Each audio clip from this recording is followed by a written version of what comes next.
untuk penataan kota Garut itu sesuai dengan yang disampaikan dalam Perpres Permendagri tahun 2012 bahwa kepala daerah itu harus menata kota agar aman, tertib, dan nyaman.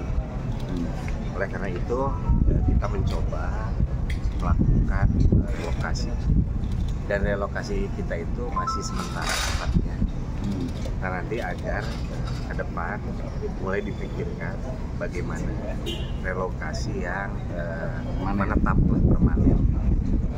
Nah, oleh karena itu saya mengajak semua teman-teman di perangkat daerah untuk menyelesaikan program-program yang ke depan sehingga bisa berjalan sesuai dengan harapan, yaitu pertama harapan masyarakat aman nyaman, kemudian para PKL juga bisa melakukan aktivitasnya secara baik, di mana tempat itu menjadi usaha yang bisa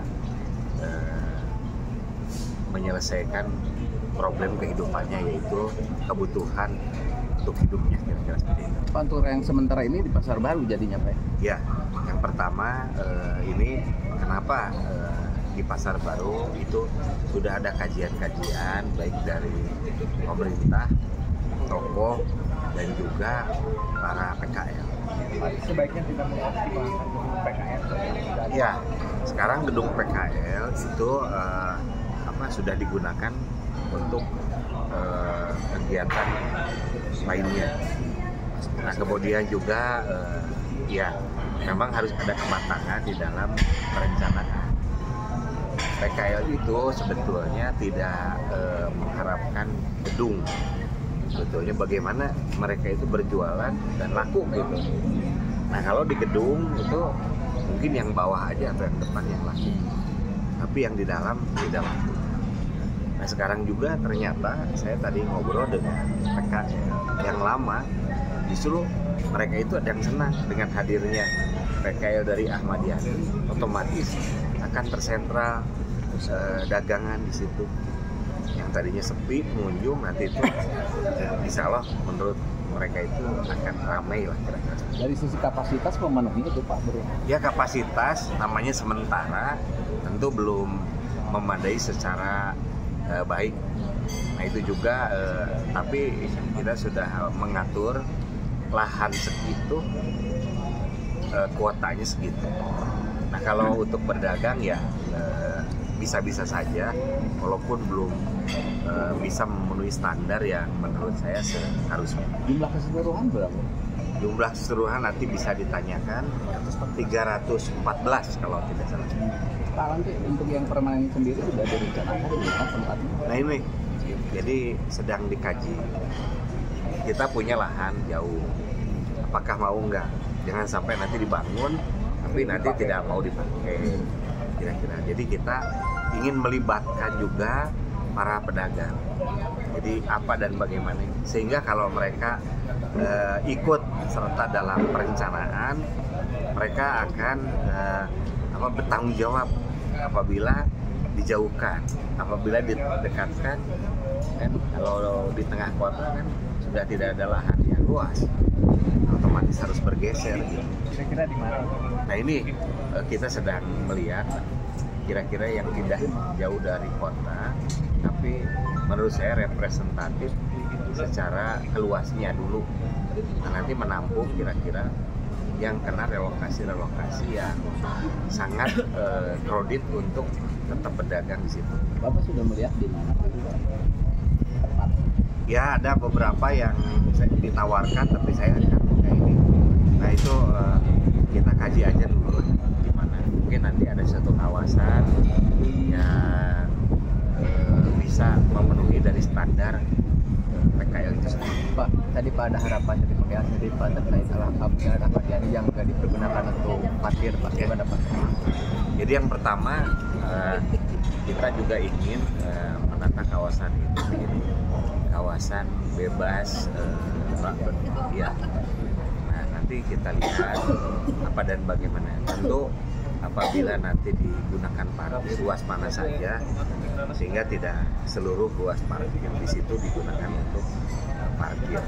Dan tentu kita harus mencari solusinya apabila tidak ada parkir di situ, di mana kira-kira ruang-ruang parkir yang bisa mendukung perekonomian di sana. Karena ada pedagang kan pasti akan memarkirkan kendaraannya, dan maka ini bukan suatu pekerjaan yang instan, tapi harus berkaji, lalu harus diuji cobakan, disimulasikan dan lain sebagainya.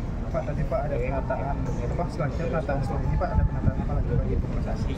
Ya, kita juga ingin nanti ada prioritas-prioritas yang kita dahulukan. Nah, tentu semuanya juga harus berproses. Jadi kita tidak seperti zaman dulu melakukan relokasi itu dengan ancaman, dengan kekerasan. Kita ada yang sifatnya persuasif lah, yang mengenakan semua pihak sehingga aman nyaman, karena ini ya, ketenangan kota itu menjadi citra baik Garut, di mana Garut itu adalah tujuan objek wisata yang luar biasa. Nah, apabila dinodai oleh ketidaktentraman di dalam kota Garut itu sendiri, ini akan berdampak juga kepada para turis dari mancanegara dan juga lokal. Sebagai contoh, kota itu kan ada tempat penjualan kulit. Orang akan segan kalau orang akan berpikir untuk datang ke sana lah. Udahlah, biar mahal sedikit, beli aja di Bandung, beli aja di Jakarta, daripada kita juga nggak aman.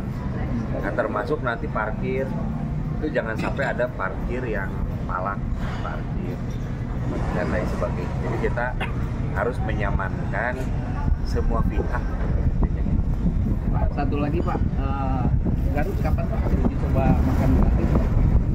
Oh iya, itu juga kita belum ada beberapa kabupaten yang saya sudah lihat sudah ada koordinasinya. Ini belum setengahnya kabupaten kota yang mendapat arahan itu. Jadi kita masih menunggu arahan dari pusat. Jadi prinsipnya kalau program pemerintah ya harus kita ikuti sesuai dengan kebijakan-kebijakan yang ditetapkan. Yang jelas itu untuk suatu kebaikan. Kalau nanti ada berapa, anggarannya dari mana? Dari daerah? Nah ini anggarannya kan masih diperbincangkan. Katanya saya juga, tapi saya nggak bisa disampaikan. Dari pusat ada dukungan provinsi, ada dukungan kabupaten, kita belum tahu. Jadi kita lihat aja. Jadi jangan berandai-andai nanti ini dari pusat, ternyata nanti ada dari kabupaten. Kan saya salah. Jadi, kalau dari kabupaten dibebankan ke kabupaten itu kan untuk P3K saja kan sudah keteteran Pak. Ya tentu ini semuanya juga akan selesai pada saatnya dan aman pada saatnya. Pak, tadi Pak Bapak ada ajakan untuk ASN belanja di PKL. Ya. Jadi gini, kita ingin menciptakan situasi dari kondisi sekarang yang baru berjualan. Nah, tentu harus oleh dan untuk kita, yaitu ASN, yang tentu menjadi aparat saya. Dan tapi saya tadi sudah bilang harganya jangan sampai mahal misalnya. Gitu. Jadi nanti kalau mahal kapok, kan orang nggak bisa dipaksa sebenarnya. Orang bisa memilih. Nanti saya juga nggak bisa memaksa, tapi menghimbau. Mudah-mudahan himbauan saya ini bisa diterima dan bisa dilaksanakan. Tentu dengan saya menggunakan perangkat-perangkat pimpinan daerah SKPD-nya untuk dan nanti saya akan memantau ada nggak yang pergi ke sana, ada ya, dan lain sebagainya. Gitu. Masalah Car Free Day satu lagi katanya mau diaktifkan. Ya, jadi kita lihat kan Car Free Day tentu arus lalu lintas harus dirubah. Nah, tentu harus diskemakan dulu, jangan sampai Car Free Day mengganggu masyarakat. Jadi positifnya kalau Car Free Day tentu kan masyarakat gembira lah, mau olahraga, mau bersenang-senang, mau dengan keluarga dan lain sebagainya. itu pasti banyak yang positif. Tapi negatifnya harus dipikirkan, kemacetan. Dan ini harus kita kerjasama dengan pihak kepolisian, Dishub dan lain sebagainya. Yang jelas saya bertanggung jawab terhadap kelangsungan PKL. Jadi jangan sampai PKL dirugikan. Dan saya akan mengapresiasi bagi dinas yang berbelanja. Nanti berapa orang, bener nggak? Saya pakai eviden. Jadi sehingga betul. Jadi jangan hanya udah dari sana, mana buktinya gitu.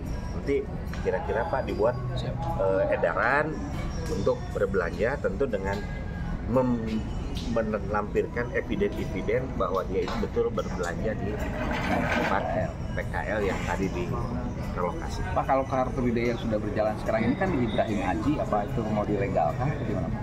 Jadi kita lihat juga ya, saya belum juga melihat ada Car Free Day. Tapi kemarin saya udah melihat bahwa itu kelurahan di situ tuh sudah membuka lahan untuk berdagang. Dan nanti sebentar lagi itu di Ibrahim Aji udah tidak ada lagi pedagang. Jadi digeser ke pinggir jalan Ibrahim Aji milik tanah kelurahan. Gitu kira-kira.